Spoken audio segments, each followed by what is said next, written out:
Hi guys, so this is the McBinge screencast for Act 3, Scene 2.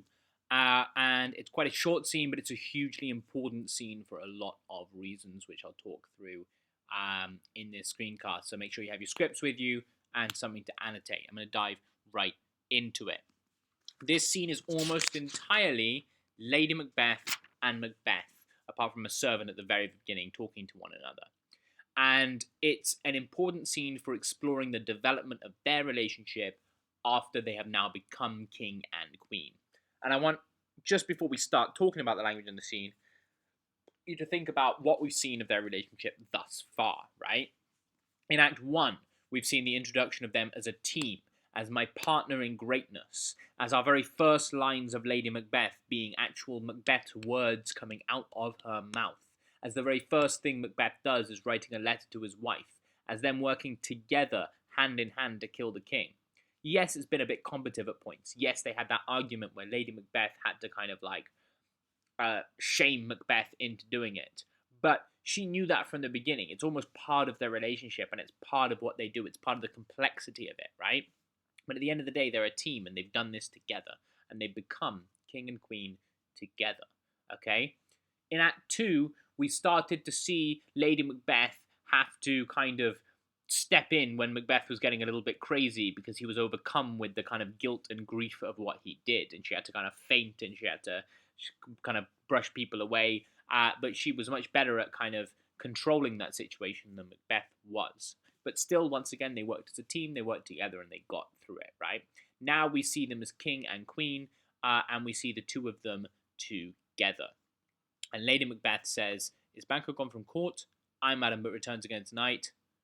Lady Macbeth, "Say to the king, I would attend his leisure for a few words." Now, what you'll notice here is interesting is Lady Macbeth is asking about Banquo and asking about Banquo being at the feast tonight, which tells us, as we notice through this scene, that Lady Macbeth doesn't know. Lady Macbeth doesn't know what Macbeth has just done in going to the murderers and sending them off to kill Banquo and Fleance. So, now that we've had them become king, we suddenly have Macbeth making choices and making decisions that he's not telling his wife about.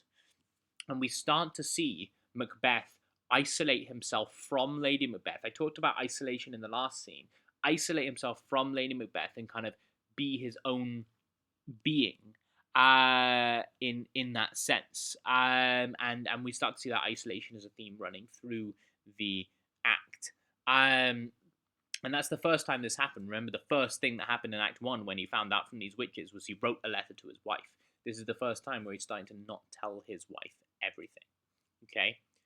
The other first that we get here is the servant exits and Lady Macbeth is on her own on stage. And Lady Macbeth has a little mini aside to the audience, a little mini soliloquy of 4 lines, essentially. And it's the first insight since her whole, certainly since the death of Duncan, that we get into her mind. We've had soliloquies from her before. Our first introduction with her was that whole kind of "come spirits, unsex me here" speech that she did, right? And talking about what she needed to do to get this done. But this is the first time since the death of Duncan that we see her thoughts. And she says, "Naught's had, all's spent. Where our desire is got without content. 'Tis safer to be that which we destroy than by destruction dwell in doubtful joy." Now, this is a powerful 4 lines because she's essentially saying, we've got all of this, we've got what we desired, and there is no happiness here. She doesn't feel happy. She has doubtful joy. Where our desire is got without content. She's not content. She's not, where the desire has got them is not really what they wanted. And if you look back to the soliloquy that Macbeth gives in Act 3, Scene 1, where he says, "To be thus is nothing, but to be safely thus," we can see in slightly different ways, neither of them are happy with being king and queen. This is what they wanted, but now they have it. Neither of them are happy. Macbeth is plagued by fear. Lady Macbeth is just unhappy. She's not happy in the situation. But the most important thing is that neither of them, as we'll find out in this scene, are really talking to one another about it. They isolate themselves further. They get very insular. Lady Macbeth will never tell Macbeth, I don't feel happy about this. And Macbeth's not telling Lady Macbeth, like, oh, I don't feel happy about this either. And it's the way that Shakespeare shows us the way in which guilt isolates us and tears us apart and causes us to go inward in ourselves, right? And where they were a team, that's starting to dissolve a little bit, right? And we see that immediately when Macbeth enters, and Lady Macbeth says, "How now, my lord? Why do you keep alone?" Again, that theme of isolation coming in. Okay? Why do you keep alone? Why have you gone off to hide in another room on your own? And she once again moves back when she's talking to Macbeth into this practical mode, right? Of sorriest fancies your companions making, using those thoughts which should indeed have died with them they think on. So she's worried that, like, if you go off on your own too much and you leave your companions, your attendants on their own, they might have the wrong thoughts, they might think about things. And then finally she says, things without all remedy should be without regard. What's done is done. This is the line she's taking with Macbeth, okay? Things without remedy, i.e. the killing of Duncan, we can't fix it, we can't bring him back to life, should be without regard. So we shouldn't worry about it. If we can't fix it, there's no point in worrying about it. What's done is done. But we've had this being said to Macbeth just some 5 lines after Lady Macbeth has just shown us that she herself is filled with doubt.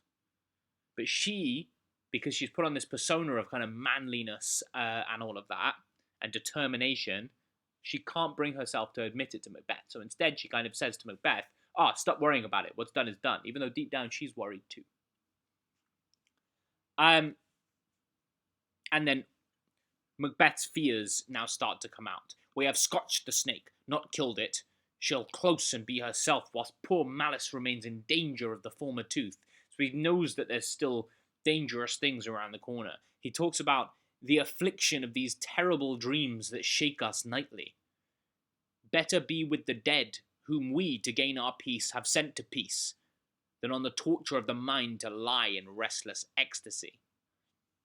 So Macbeth is really getting plagued at this point by the nightmares he's having at night and the fears that he's having during the day. And he's saying that the people he sent to death are at peace, but he, living, is not at peace. He has no peace. And we see that connection between sleep and peace being made again. Remember in earlier where Macbeth was saying, Cawdor shall sleep no more. Here he says, Duncan is in his grave, and after life's fitful fever, he sleeps well. And this is something Macbeth cannot do any longer because of what he has done.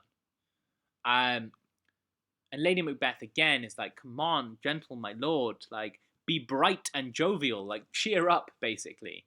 And she's really trying to kind of get him to be better. And Macbeth says, let your remembrance apply to Banquo. Present him eminence, both with eye and tongue. She's saying, at the feast, be really nice to Banquo. But Macbeth knows Banquo's not making it to the feast. So here, again, we see Macbeth lying to his wife. He almost can't, he can kind of talk about these fears here, but he can't bring himself to say what he's about to do with Banquo. So they're both lying to each other. Lady Macbeth is lying to Macbeth about being so kind of confident and determined, because we know that she has fears and doubts underneath. And Macbeth is lying to Lady Macbeth about what he's planning on doing. Okay? Lady Macbeth keeps reminding him, you must leave this. But he can't. And there's an iconic line here where Macbeth is just so tied up with all this fear and guilt and worry and sleeplessness that just full of scorpions is my mind, dear wife.